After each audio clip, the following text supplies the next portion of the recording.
नमस्कार, मैं हूं अनुकृति श्रीवास्तव और आप देख रहे हैं सतर्क भारत। सतर्क भारत के पहले शो जनता की आवाज में पहला एपिसोड में आपका स्वागत करती हूं। और आज हमारे साथ मौजूद हैं श्रीमती चंद्रकला राय जी। मैं आपको बता दूं कि ये राज्य सरकार द्वारा इन्हें महिला सशक्तिकरण के रूप में तेलु रौतेला अवार्ड 2020 में प्राप्त हुआ है। इसी के साथ ये महिलाओं और बच्चियों को सेल्फ हाइजीन, स्वच्छता और सुरक्षा के बारे में जागरूक करती हैं। साथ ही ये पर्यावरण को अपना अंग मानकर पर्यावरण से जुड़े सभी कार्यों में बढ़ चढ़कर हिस्सा लेती हैं। वह कोरोना काल में इन्होंने गरीब और जरूरतमंदों को मुफ्त यानी निःशुल्क भोजन प्रदान किया। आइए ऐसी बड़ी हस्ती हमारे साथ है अगर, तो इनसे कुछ बातचीत करते हैं। नमस्कार मैम। नमस्कार मैम। जैसा कि हम अपने बारे में सबसे ज्यादा जानते हैं, तो मैं आपसे पहला सवाल यही पूछती हूँ कि जनता को आप अपने जीवन का सार किस तरह बताएंगी? जी जरूर। मैं तो सबसे पहले मैं जो बिलोंग करती हूँ वो गोरखपुर यूपी से बिलोंग करती हूँ और मेरी एजुकेशन जो है वो दीनदयाल उपाध्याय यूनिवर्सिटी से हुई है। ग्रेजुएशन मेरी वहीं हुई है। मेरी पोस्ट ग्रेजुएट कानपुर यूनिवर्सिटी से, क्योंकि मेरी कानपुर में शादी हो गई। मैं आप लोगों को बता दूं, मैं एक पुलिस वाले फैमिली से हूँ। पुलिस डिपार्टमेंट की फैमिली, मेरी पूरी दादाजी, पापा, भाई सभी पुलिस डिपार्टमेंट से थे। तो मेरे अंदर वो शुरू से ना एक सेवा भाव जो थी कॉलेज टाइम से थी। मैं वहाँ की कमेटी मेंबर्स थी और मैं मतलब अरेंजमेंट और लोगों की हेल्प करना, मैं दूर दूर जाना, हमें एक कैंप के थ्रू जाना है। एनसीसी में भी मैं थी, तो एनसीसी के थ्रू हम बाहर जाते थे। तो वो जो दूसरों को देख के एक जो फीलिंग आती है किसी ज़रूरतमंद या किसी ऐसे लोगों को, वो मेरे अंदर शुरू से थी। चाहे वो अपनी सोसाइटी हो, कॉलोनी की, या फिर कहीं बाहर के क्षेत्र हो, वैसे लोग जब ज़रूरतमंद लोगों को देखती हूँ मैं, तो अपने आप वो दिल से आवाज़ निकलती है कि नहीं, इनकी मदद करनी चाहिए। बहुत खूबसूरत। तो जैसा कि समाज सेवा में हम देखते हैं धन लाभ बिल्कुल नहीं होता, फिर भी ऐसा क्या चीज़ है जो आपको रोज प्रेरित करती है कि आप उठे और फिर समाज सेवा में लग जाएं? हाँ, ये तो सच है कि धन लाभ नहीं होता है, लेकिन ईश्वर का दिया हुआ इतना है कि हमारा काम अच्छे से चल रहा है। हमें लगता है कि हर जगह धन की जरूरत हमें नहीं है, हमसे भी ज्यादा लोगों को है। मतलब थोड़ी उनको दो तो थोड़ी थोड़ी धन यदि उनको बांटो तो उनके काम चल सकते हैं। जैसे मैं पूरे पूर्वांचल से हूँ और वहाँ के परिवेश में पली बड़ी हूँ, तो मैं बचपन से ही देखती आई थी एक कि कैसे मतलब लोग जरूरतमंद होते हैं, कैसे उनकी ज़रूरतें पूरी की जाए। उस समय मेरी ना तो हैसियत थी, ना ही वो हिम्मत थी कि मैं आगे बढ़ूं। लेकिन जब मैं इधर आई, उत्तराखंड रुद्रपुर में सेटल हुई हस्बैंड के साथ, मैं भी एक टीचर थी महर्षि विद्या मंदिर में, तो उस तरह मेरी हिम्मत बढ़ी और आगे आने के लिए मैं प्रेरित हुई कि चलो अब आगे बढ़ना है। जब मुझे लगा मेरे हस्बैंड इतने कोऑपरेटिव कि आप निकलो, जो मन हो वैसा करो, जो दिल करे वो करो, तो फिर मैं निकलने लगी। और हस्बैंड इतना पैसे हैं हमारे पास कि हमारा अच्छे से गुजारा होता है। तो शायद यही सब सोच हमारी जो है हमारी ज़रूरतें पूरी करके रखी है। तो यानी आपका सोच, आपका मन जो है वो आपको रोज प्रेरणा देता है कि मैं उठूं और समाज सेवा में जुट जाऊं। जी। आप अपने जीवन में सबसे बड़ा आइडॉल किसे मानती हैं, जिनको आप रोज फॉलो करती हैं, जिनके बारे में आप रोज सुनना पसंद करती हैं? मैं बचपन से ही, जब मैं छोटी थी ना, तो गोरखपुर में हमारे एक गांधी हॉल है, गांधी ग्राउंड है। वहाँ पे मैं फर्स्ट टाइम सुषमा स्वराज की लेक्चर भाषण सुनी थी। वो आई थी, तो वो बेवक और एकदम निडर होके जो जवाब उनका देने का, मैं किसी पार्टी से बिलोंग नहीं करती हूँ, कोई भी पार्टी वाले ये ना सोचे कि मैं उनकी सपोर्ट कर रही हूँ। वो एक महिला है, सशक्त महिला थी, और मैं उन महिला के उनकी विचारधारा और उनकी जो बोलने का तरीका था, मेरे दिल में, मैं काफ़ी छोटी थी लेकिन एक लगा कि ये महिला तो मतलब ये ऐसी हैं। सब लोगों को सुनती थी, मैं गौर करती थी कि सुषमा स्वराज आ रही है। मैं भी गई, उनकी भाषण सुनी, उनकी बेवक अंदाज और जवाब, हाजिर जवाब और बोलने का तरीका मुझे इतना इंस्पायर किया कि आज भी मेरी इंस्पिरेशन वही है।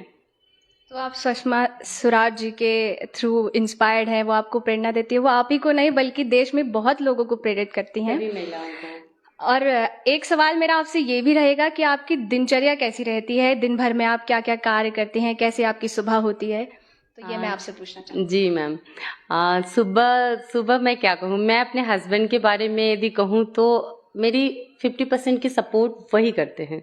बहुत सपोर्टिव नेचर है उनका। यदि मैं मॉर्निंग में उठती हूँ, मैं बच्चों के लिए यदि लंच बनाती हूँ, मैं 5 o'clock उठ जाती हूँ। उसके बाद मैं बच्चों का यदि लंच शुरू करती हूँ बनाना, तो वो लंच बॉक्स लेके वो टिफ़िन पैक करते हैं और फिर इस तरह बच्चों को भेजने के बाद फिर मैं हस्बैंड के लिए उनके लिए ब्रेकफास्ट रेडी करती हूँ। फिर वो अपने जहाँ जाना हो, जो भी काम है उसके लिए निकल जाते हैं। फिर मेरी एक जॉब भी है, जो मैं घर से लेती हूँ कॉलिंग, तो मैं अपने जॉब पे शुरू हो जाती हूँ और उसके बाद फिर दिन का वही टाइम, शाम को वैसे ही टाइम पे हम लोग डिनर की तैयारी कर लेते हैं। दोपहर में मैं जॉब करते करते ही अपना लंच भी प्रिपेयर कर लेती हूँ। अब फिर हम शाम को फिर वही डिनर वगैरह प्रिपेयर करते हैं, तो हम दोनों मिलके करते हैं। कभी कभी कई लोग को कहना सुनने में आता है कि अरे उनके हस्बैंड बना रहे हैं उनके घर में। कई महिलाएं तो ये शिकायत है कि मतलब जेंट्स लोग की भी शिकायत है कि भाभी जी आपके जो भाई साहब बनाते हैं तो मेरे घर में लड़ाइयाँ हो जाती है। तो ये प्रॉब्लम है। हमारे हस्बैंड बहुत कोऑपरेटिव है और बहुत उनको कहते हैं कोई फर्क नहीं पड़ता, तुम भी बाहर निकलती हो, मैं भी निकलता हूँ, तो हम दोनों मिलके करेंगे।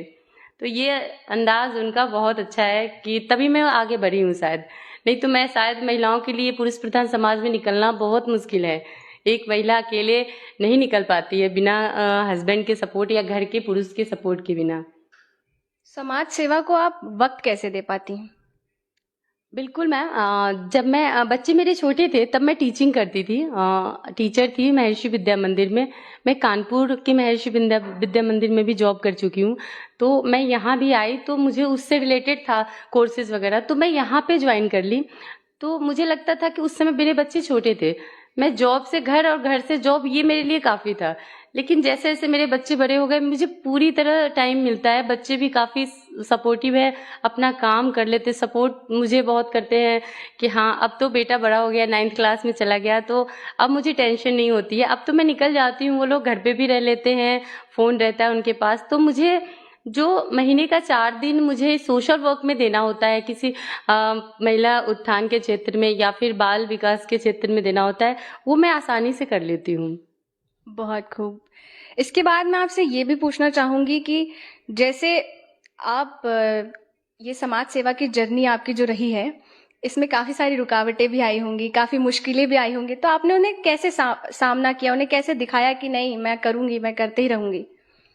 मुश्किलें, अच्छा सवाल है आपका। मुश्किलें बहुत आई है, चाहे वो यहाँ की जो आइडियल्स हैं, मतलब अपने अपने रिलीजन्स अलग अलग, पंजाबी क्षेत्र है, पहाड़ी क्षेत्र है, बंगाली क्षेत्र है, पूरब के लोग भी हैं।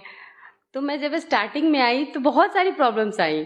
लोग कहते थे मैं पूरब की सपोर्ट करती हूँ क्योंकि मैं पूरब से बिलोंग करती हूँ, और पहाड़ों के लोग कहते थे हमारा सपोर्ट नहीं होता है। लेकिन मैं सोशल वर्क में थी तो हमारे लिए सभी इक्वल थे। हमें यदि बच्चा पूरब का है और पहाड़ का है और पंजाब क्षेत्र का है, यदि पंजाबी भाषा का है, तो हम ये नहीं देखेंगे उस बच्चे की हेल्प करनी है कि इस बच्चे की हेल्प करनी है, या फिर ऐसी महिलाएं हैं तो हम अलग छाट के हेल्प नहीं करेंगे। लेकिन कुछ लोगों ने इतना रुकावट यहाँ पे डाले कि नहीं ऐसा है, ये पूरब की हैं, सिर्फ पूरब वालों की सपोर्ट करती हैं, ऐसा कहते थे। लेकिन ऐसा कुछ नहीं था। अब जैसा कि पुरुष प्रधान समाज है, एक महिला को आगे बढ़ने के लिए, निकलने के लिए बहुत सी मुश्किलें आई, और अब मैं क्या क्या कहूँ, मुश्किलें बस आती गई। लेकिन मैं शुरू से डरना नहीं सीखी थी। एक चीज़ था कि मैं डरूंगी नहीं किसी से। पुलिस वाली फैमिली के घर की थी और डर तो मेरे को था ही नहीं। बचपन से गन चलाती थी, पिस्टल चलाती थी, तो मेरे को डर जैसी चीज़ नहीं थी कि कोई क्या कह लेगा। मैं ये जवाब दे दूंगी, सामने वाला जो कहना है कह दे, मैं तो जवाब दूंगी, और वो मैं करती थी। आज भी मेरी वही नेचर है। मेरे को नहीं फर्क पड़ता लोग क्या सोचते हैं। बस यही मुश्किलें है, निपटती गई सबसे। तो बचपन से ही आप बहुत निडर रही हैं। हाँ। जैसा कि हम जानते हैं कि जो नई पीढ़ी है वो देश का भविष्य होती है, तो आप नई पीढ़ी को क्या बोलना चाहेंगी, क्योंकि मतलब ताकि वो देश की तरफ, समाज की तरफ रुझान रखे, ये भूलकर कि सोशल मीडिया में ही उलझे रहना है? बिल्कुल, आज के बच्चे जो हैं, मैं इसके लिए ज़्यादातर मैं पेरेंट्स को ही जिम्मेदार मानती हूँ। चाहे मेरे बच्चे हो, चाहे आपके बच्चे हो, चाहे आपके किसी के भी बच्चे हो, हम पेरेंट्स को ही उनको डालना है।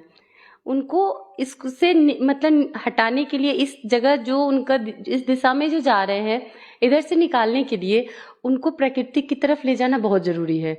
उनको प्रकृति को दिखाएं, उसके बारे में जानकारी दें कि ये पेड़ हैं, पौधे हैं, ऐसे इनकी देखभाल करो। जैसे हमारा पर्यावरण से जुड़े, मेरा बेटा जाता है पौधे लगाने, अभी 9th-10th है तो इस साल थोड़ा कम हो गया है, नहीं तो मेरा बेटा एक जूनियर राइजिंग मतलब हमारे एनजीओ का मेंबर था। छोटा था तब भी जाता था, छोटे से जाने लगा था, और मैं उसे बताती थी कि ये प्लांटेशन करना बहुत ज़रूरी है। अब तो उसे पूरी जानकारी है। तो हम पेरेंट्स की ही जिम्मेदारी बनती है कि हम बच्चों की दिशा किस तरफ ले जाएं। हम घर से शुरुआत करें, उनको रोके। सख्त बनना कोई बुरा नहीं है, मारना पीटना बुरा है, लेकिन सख्त बनना बुरा नहीं है बच्चों के लिए। और हमें सख्ती से बच्चों के साथ पेश आना पड़ेगा, इसलिए कि उनका भविष्य संवर सके। बहुत खूबसूरत सा जवाब था आपका। अब जैसे कि आप रुद्रपुर राइजिंग फाउंडेशन के अध्यक्ष हैं, तो मैं ये जानना महिला उसकी अध्यक्ष हैं, तो मैं ये जानना चाहूंगी कि आने वाले कल में आपका मोटिव क्या है उसको लेकर। आने वाले कल में मोटिव मेरा जो है ना, वो मैं चाहती हूँ वुमेन एम्प्लॉयमेंट, मतलब नारी सशक्तिकरण, महिला सशक्तिकरण पे इतना काम करे। अब फिर से वही बात कहूँगी, पुरुष प्रधान समाज में महिलाएं आज भी सोच पुरुषों की महिलाओं के प्रति वो नहीं है जो जितना हम भाषण में या फिर एक लेक्चर दे के हम किसी को बोल दे। आज भी महिलाएं, लड़कियां जब बाहर निकलती हैं तो कहीं ना कहीं टेंशन होती है, चाहे उनके पेरेंट्स को टेंशन हो, थोड़ी लेट हो जाए तो खुद रास्ते पे चलने वाली उस महिला को टेंशन रहती है, थोड़ी रात हो जाए तो हमें टेंशन होती है कि हम कैसे चले। तो आने वाले टाइम में मैं यही चाहूँगी, वो महिलाएं जो आज भी थोड़ी सी अनसेफ मांग रही हैं, इस पुरुष प्रधान समाज में खुद को पुरुषों के बीच में चलने से घबराती है, मैं चाहती हूँ वो सारी महिलाएं निकले, वो सभी कुछ करे। मैं एक वाक्य बता रही हूँ महाराष्ट्र का। महाराष्ट्र में ये सिचुएशन है, वहाँ पे पुरुष और महिला लॉक करते हैं। Middle class, low middle class वाले साइकिल पे महिला पर्स टांगती है, टिफिन लेती है, बैठ जाती है। मैं होटल में रुकी थी, 3-4 दिन की ट्रिप गई थी ट्रेनिंग में। मैंने देखा क्या, साइकिल पे बैठ के टिफिन टांग लेती है, और वहीं थोड़े से उच्च मिडिल क्लास वाले बाइक पे बैठ जाते हैं, पर्स टांगती है, वो भी टिफिन वैसे ही लेके। मतलब वहाँ का एक मैंने देखा, मैं जब होटल के बिल्डिंग से नीचे देख रही थी बस्तियों में, सारी महिलाएं पर्स टांग के, महिला पुरुष दोनों निकल जाते हैं। तो मुझे काफ़ी अच्छा लगा और ये सब देख के, और मैंने नोटिस किया कि वास्तव में हमारे यहाँ थोड़ा अभी कम है इन चीज़ों में। तो पुरुष प्रधान समाज में महिलाओं को कैसे है, उस क्षेत्र में मैं काम करना चाहती हूँ, उनको निकालना चाहती हूँ। जो भी निकलने से हिचकिचाती हैं, जो कुछ मतलब एक अन्याय सह के बर्दाश्त कर रही है ना, उनको मैं लीडर बनाना चाहती हूँ। यही मेरा मोटो है आगे का। तो आप वुमेन एम्पावरमेंट की तरफ बढ़ना चाहते हैं। तो अब जैसे कि एक आखिरी सवाल रहेगा मेरा आपसे। आखिरी सवाल मेरा आपसे ये है कि आप हमारे सतर्क भारत के माध्यम से जनता को क्या बोलना चाहेंगी? कोई ऐसा मुद्दा, कोई ऐसा मैसेज जो आप जनता को देना चाहेंगी?